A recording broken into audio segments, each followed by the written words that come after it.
Michael was the best. Michael was the best. Michael was the best. Where do we even start with this? So, to have a little background, I had been following Michael around the world for about 3 years at that point, sleeping outside hotels. I had done the history tour.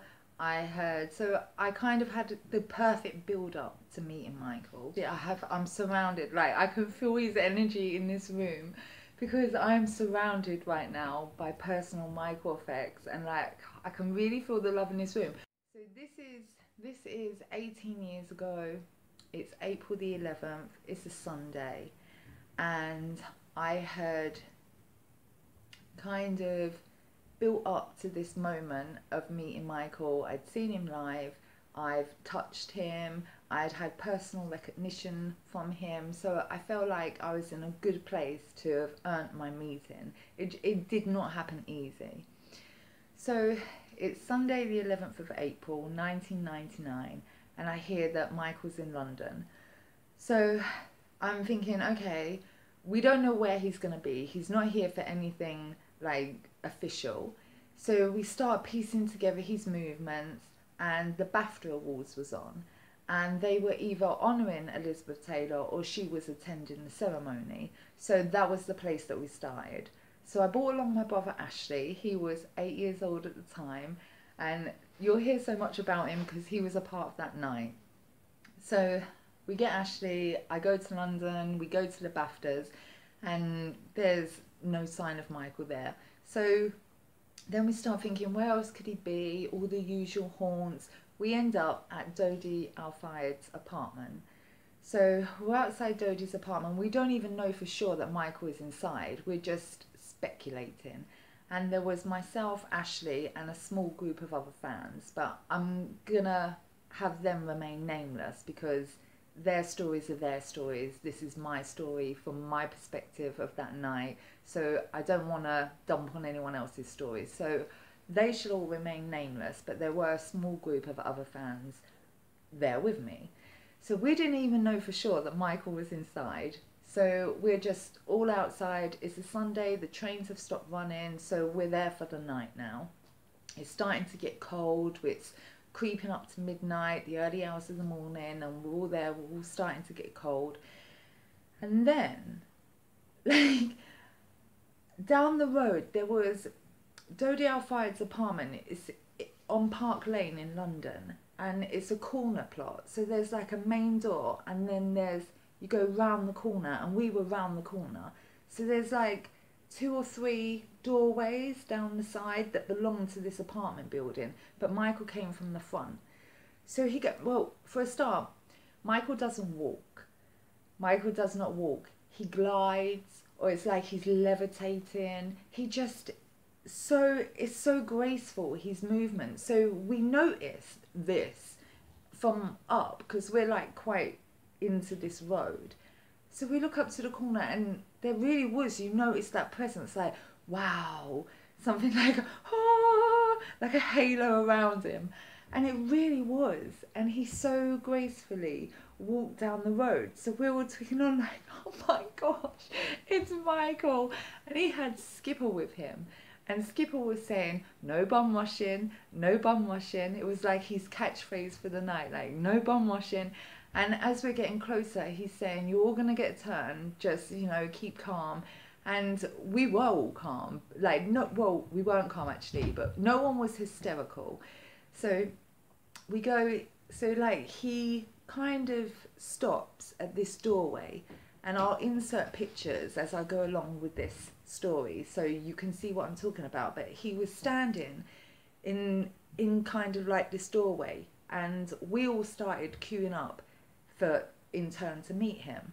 So we're all lining up, and I think the first time I met him that night, it was, I remember really gushing to him, like holding his hands, and even holding his hands, they felt like velvet, like silk. It was like stroking silk, and that's very endearing. And you're just like all up in his hands, like, oh my gosh, and you can smell him and you can feel his aura. It's just absolute sensory overload. So I'm like all up in his hands, and I remember saying to him like, Michael, I love you so much. I've seen you on the history tour. I've loved you my whole life. I love you so much. And I was like kind of kissing his hands. And when I'd done that, I asked him if I could give him a hug. And he goes, sure. So I fling my arms around him. And as I do, I knock his hat onto his face.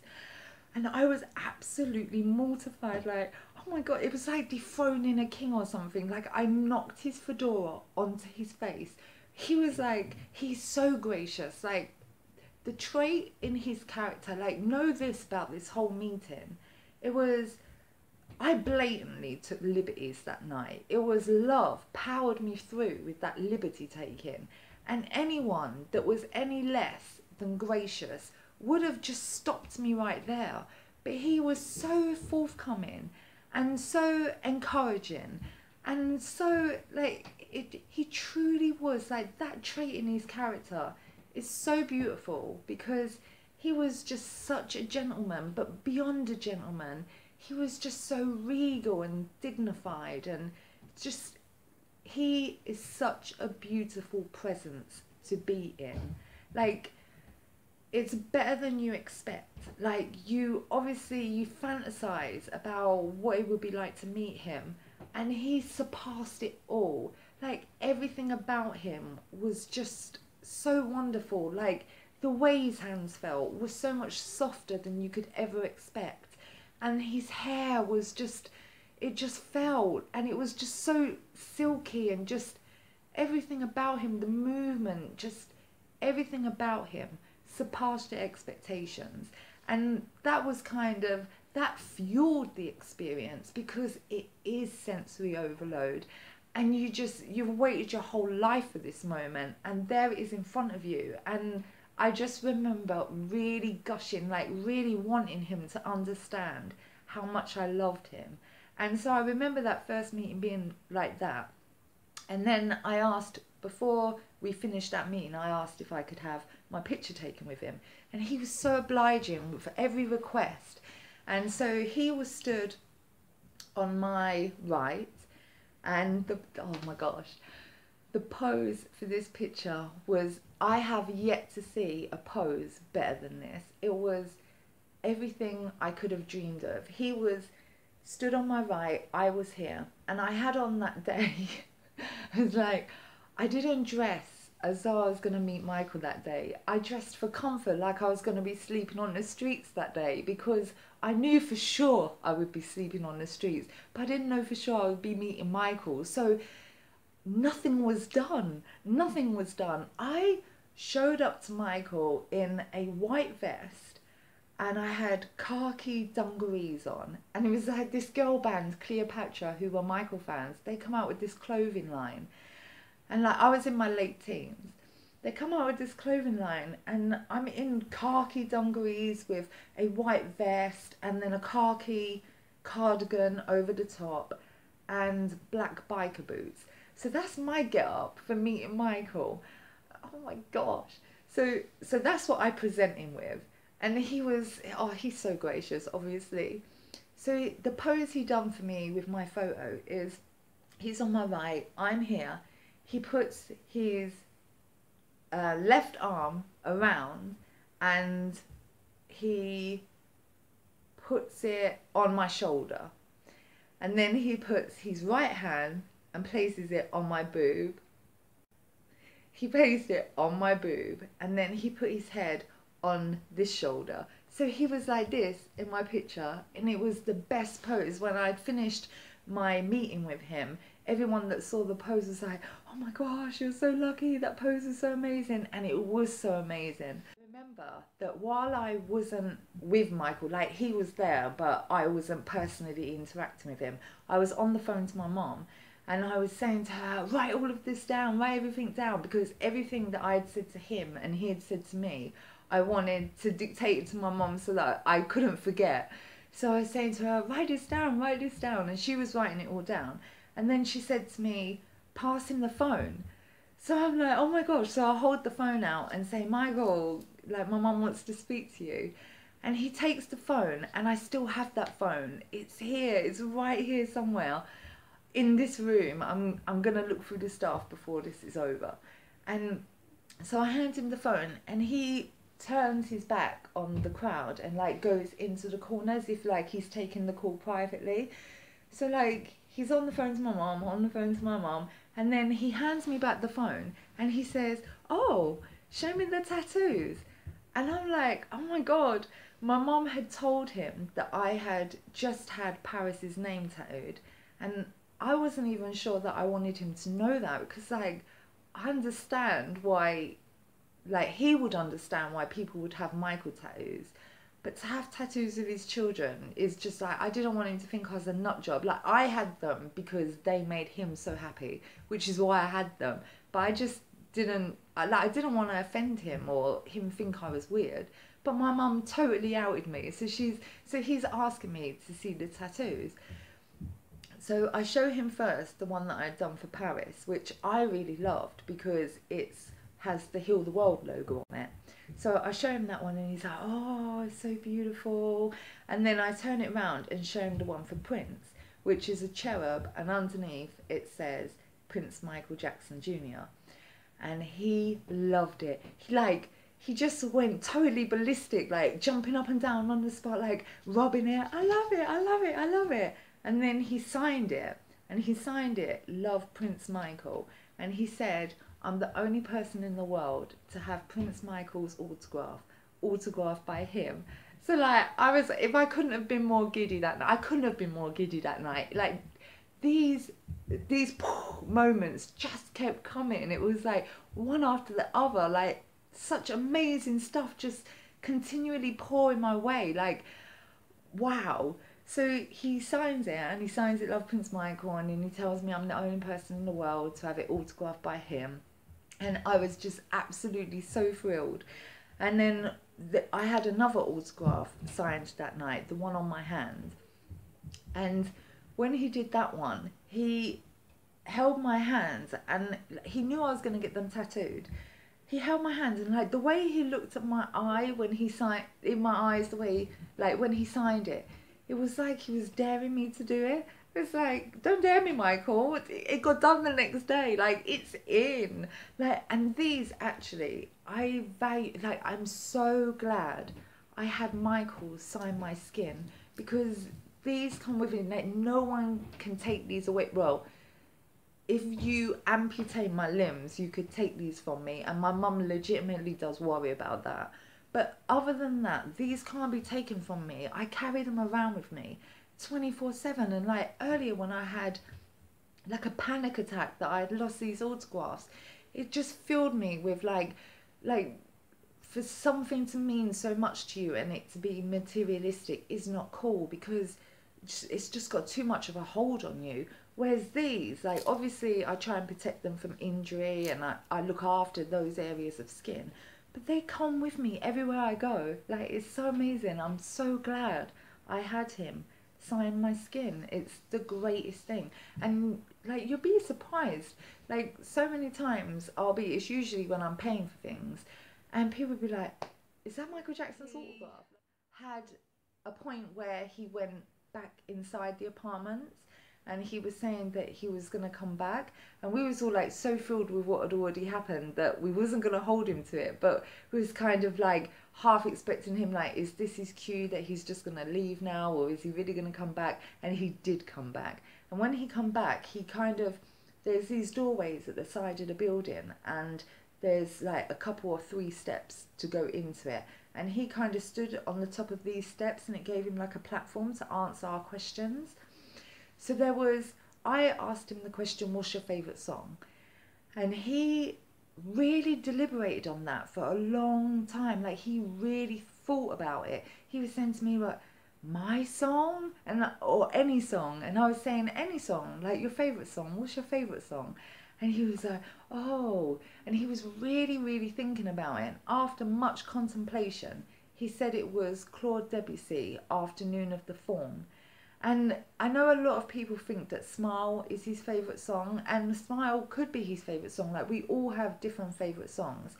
But he had recently put Smile on the History album, and I feel like if it was his favourite song, he would have said it, but he really did think about it, and he said Claude Debussy, Afternoon of the Faun. I have a video and it has that song, so you can check it out. So that was what he said. There was someone else that, now I need to say the story because it ties in, like, this. Michael answered, like, gracious is the word here, because Michael so graciously answered this question. But let me set the scene. You know how you get like rubberneckers and people that just happen to be in the right place at the right time for God to bless them? Well, that happened all the time. Like, you feel like when you're there sleeping on the streets, it's been all night, it's been 2 days, it's been whatever, like you've traveled to a different country, like you really feel like you've earned meeting Michael. But there happens to be these occasions when random people in life got to meet him, like they'll just be in a mall and he walks by. It's like, they so didn't deserve that. Well, there was, down the road where this meeting was occurring, there was, I'm not going to say the name of the country, and you'll know why, but there was an embassy. And someone from this embassy comes out, and I think, like, they must have noticed something was going on or whatever. And he starts talking to me and asks me, like, he's aware there's Michael, he's aware of that, and he starts asking me for a picture, but he's speaking broken English. So I'm like, oh, you want a picture with Michael? Like, and I was happy to do it because then, like, Michael's looking at you, so I'm so happy to take everyone's pictures. So I'm like, oh, do you want a picture with Michael? And he says, no, I want a picture with you, which was really bizarre and odd. And, like, I still don't understand why. But anyway, he asked me if he could have a picture with me. And so I say, if you take my picture with Michael. So he's like, yes. So I pose for this picture with this guy, and then I pose for a picture with Michael. And he says to me, oh, you can come back to the embassy to get the pictures. So 3 times I went back to that embassy. 3 times I went back begging for those pictures. And the first time I went, they said they knew nothing about it. Like, oh, we don't know what you're talking about. I was like so insistent, like, yes, please, you do know what I'm talking about. Like, Michael Jackson was down the road on the 11th of April. And they're like, no, we don't know anything about it. So off I go, like, really sad. And then I went back. And the next time I went back, they're like, oh, yes, we do know. So I'm like, yes, hallelujah, where's the pictures? And they're like, oh, we'll get them for you. You come back and you collect them. So the 3rd time I go back, and I'm really excited. I posed for a picture with Michael, you know, and this guy took it. And they give me the pictures, and I have them here because it's a good time to share it right now. So I have the pictures. These are the pictures that they had waiting for me.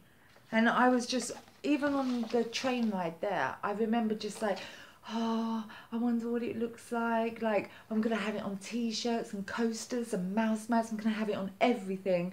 And like, I'm going there with these high expectations of getting a picture with Michael. And what they give me is pictures of Michael from that night. Like, these are pictures of Michael from that night.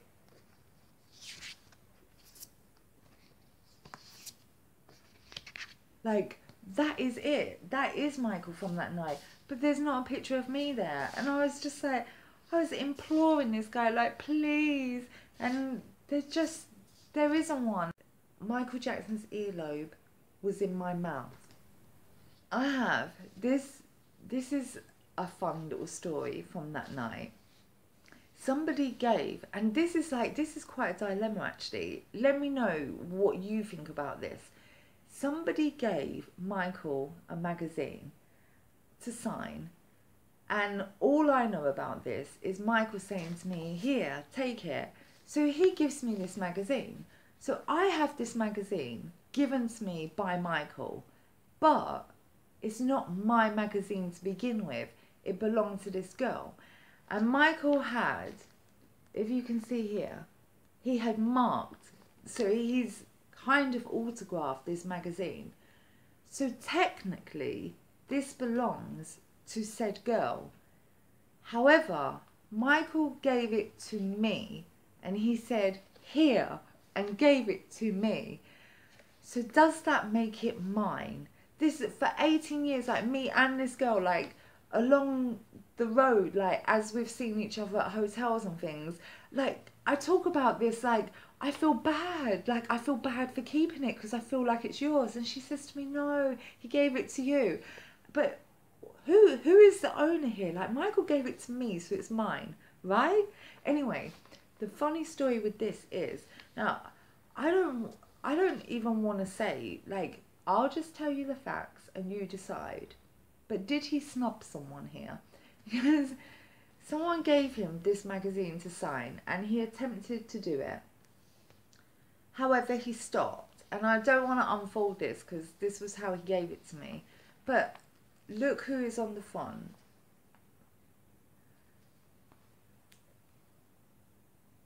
You decide. Was that a snub? You decide. But he changed his mind on signing it. I have also, from that night, I have a pen that he used. And this, I got it out earlier and it still smells. It still smells. Like, anyone that's met Michael will tell you that you smell of him when you depart. Everything that you have, like my phone smell of him, like everything smells of him. Like the next day you're like, I still smell of him. Your hands smell of him. Like, and this still smells actually strong of perfume. Like this still smells of perfume. Actually, it was rumoured to have been the Hugo Boss Elements, the aftershave, the red one. He was rumoured to have been wearing that night. But this, remarkably, still smells. And the reason why is because I'm handling this stuff now, but this stuff has seen the light of day like 5 times since I've had it. So like, it just stays. It just stays. And then I have autographs. Like I have behind me, up there is a copy of my autograph, because for security reasons I can't have my own personal Michael effects around me, and that sucks because his energy is in all of this, and I want to be near that, and I can't. It has to all be, you know, packed away properly and not touched, and no one can know it's there. So you stop talking about it, you stop visiting it, and like this is really nice to have this out. So this is the actual autograph. So this is the actual card that he held, and he signed it twice. He signed the front, Liddy, Michael Jackson. That was the first autograph. And then later in the night on the back, I think this is my favourite one because it says, love you, Liddy, Michael Jackson. So this I think is my favourite. Like I would love to have this around, and I have a ski suit, and I would love to have like a perspex case and it displayed inside. This is Ashley's picture with Michael.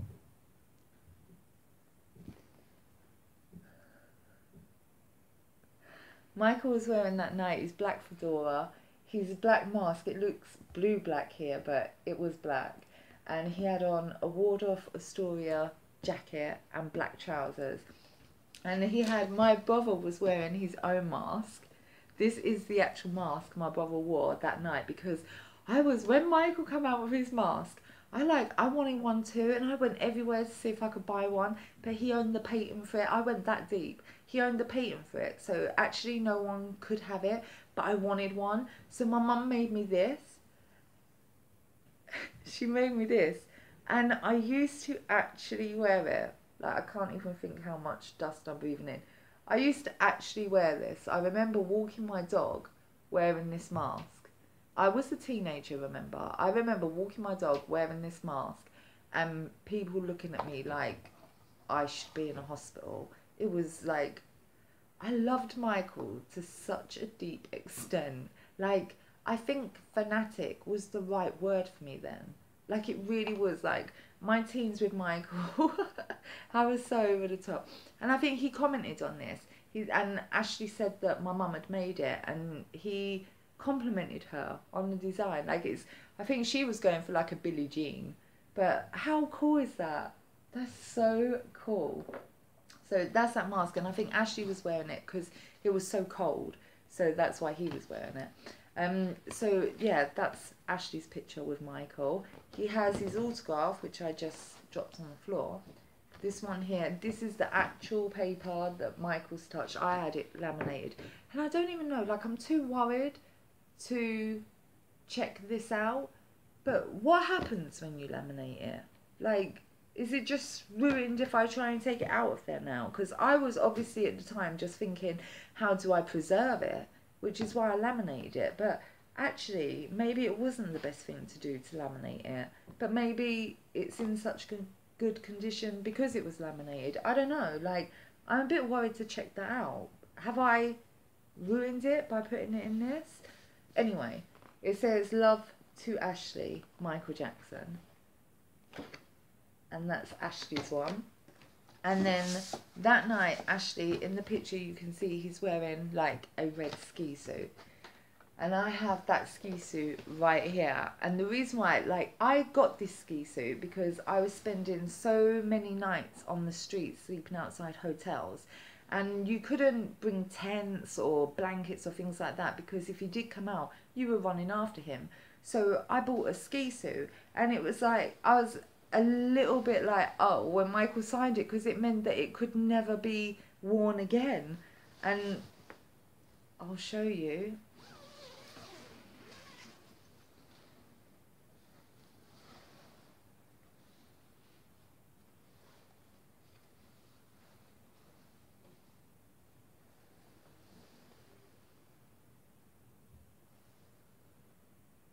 This says, "Love, Michael Jackson." So Michael signed this ski suit.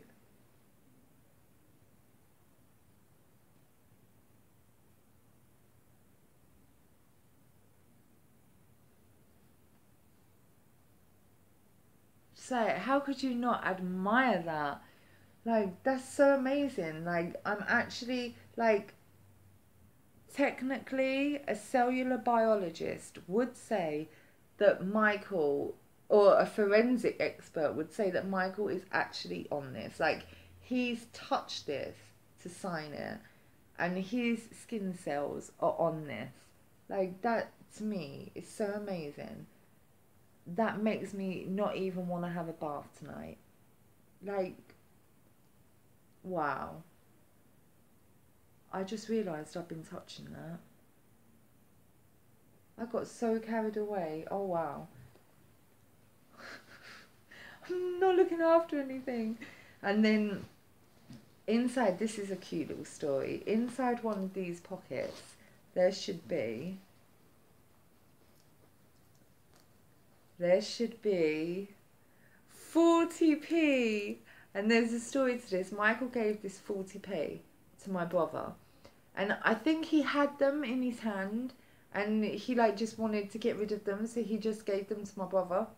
And I think he actually, you know, I said that he went inside and we didn't think he'd come back. But he did.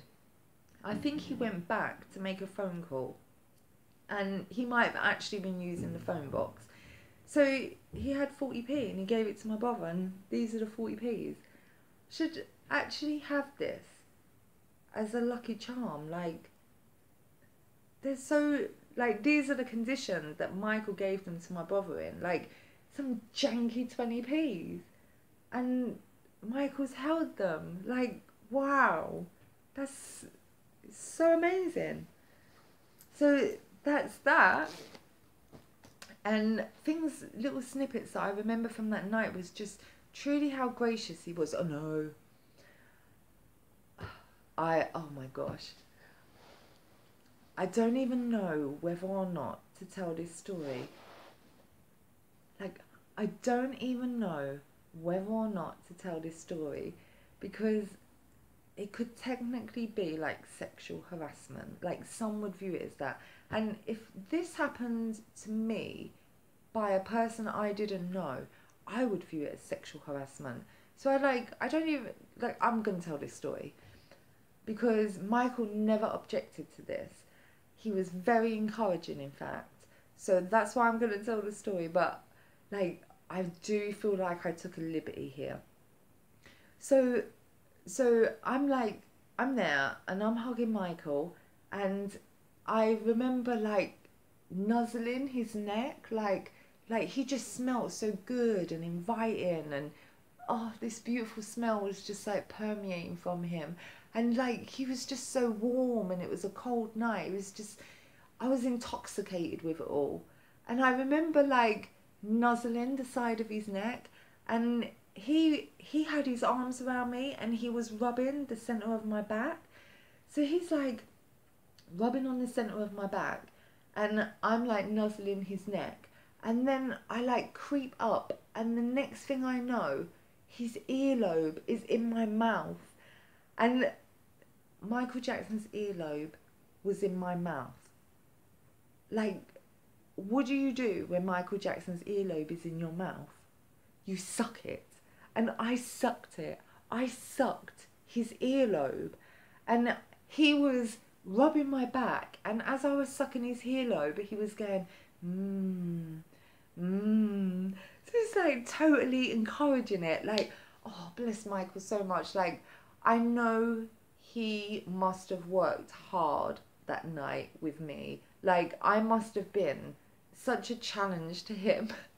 And he dealt with it in the best way. Like, I left there feeling like he gave me that night forever happiness. Whenever I recall that occasion, it fills me with happiness. And he did that, like coming out to greet us and meet us that night for the rest of my life, truly has filled me with so much happiness. Like, I really needed that to happen in my life, and needed to tell him those things, and needed to do all of that. And he allowed all of that. And I just think, like, I keep saying gracious because he really was. He was like so gracious.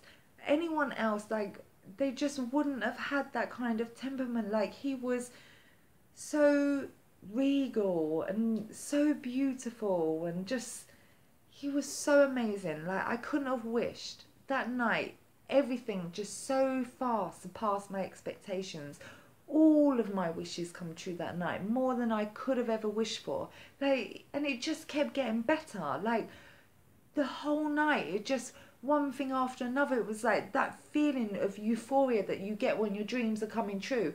And it won't subside, because just it keeps coming and keeps coming, because he offers more and more. And it was just, that night means so much to me. Like, I think it was probably my favourite Michael meeting of all the times I've met him. That was my favourite, because timing wise, it was just all so perfect. Like, it was just a perfect meeting. And like, so much happened that night. Like, I remember when he was on the stairs on the platform, I'd given him a birthday card. It was Paris's first birthday, had just gone, and I gave him a birthday card and for her, and he opened it and read it on the stairs, and like, as he's reading it, he's touching his heart, and I'm like, oh my god, he's touching, like, his consciousness is dedicating time to me. And it just blew my mind. Like, Michael is just so special to me, and him dedicating any of his precious time on this earth on me, just, that never got old. Like, it never got old. I just always felt so blessed to be in his company.